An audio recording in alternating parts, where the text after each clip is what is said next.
A 16 días de la experiencia más triste y difícil que le tocó vivir, Tamara Sales relata lo que pasó ese fatídico domingo en la ciudad de Ñemby, donde murió su mamá y una amiga de la familia tras ser arrastradas por el raudal a bordo de una camioneta. Recuerda que lo último que su mamá le pidió antes de morir es que salve a su hermanita. Nosotros cuando queríamos montar en esta avenida, o sea, en esta calle, tipo que nos bebamos y ahí fue que el agua empujó la cola del auto, vamos a decirle. Y ahí fue que nosotros nos íbamos a Manuel Ortiz Herrero de cola. No, lo que hicimos todo el trayecto era orar muchísimo oramos.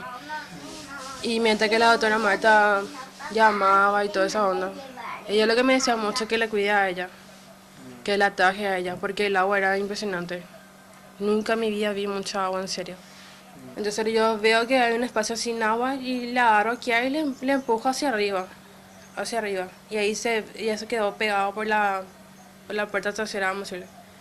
Sí, ahí fue que ese guardia, según lo que yo escuché, que el guardia fue el que le vio a ella y le sacó a ella primero. El domingo 28 de enero cambió la vida de Tamara. Venía con su familia de San Lorenzo cuando cayó una lluvia torrencial. La joven viajaba con su hermanita Kiara de 5 años, su madre Elizabeth Alarcón y una amiga de la familia.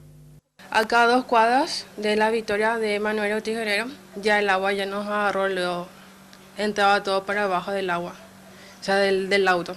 Entonces lo que mamá hacía era que ponía el freno de mano y frenaba a la misma vez. Eso fue que no tuvo mucho tiempo ahí, pero supongamos que 10 minutos estuvimos en todo ese trayecto hasta llegar ahí. Y rompimos todo el vidrio, todo rompimos. Pero sí es que alguien entraba ahí, el agua le iba a llevar más. Tamara recuerda las últimas palabras de su mamá. Y que le cuide a ella, ¿Qué palabras?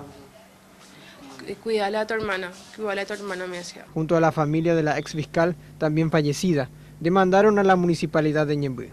De momento, como resarcimiento, la joven y su familia tendrán un terreno, un empleo y la deuda por la camioneta siniestrada ya fue pagada por autoridades locales.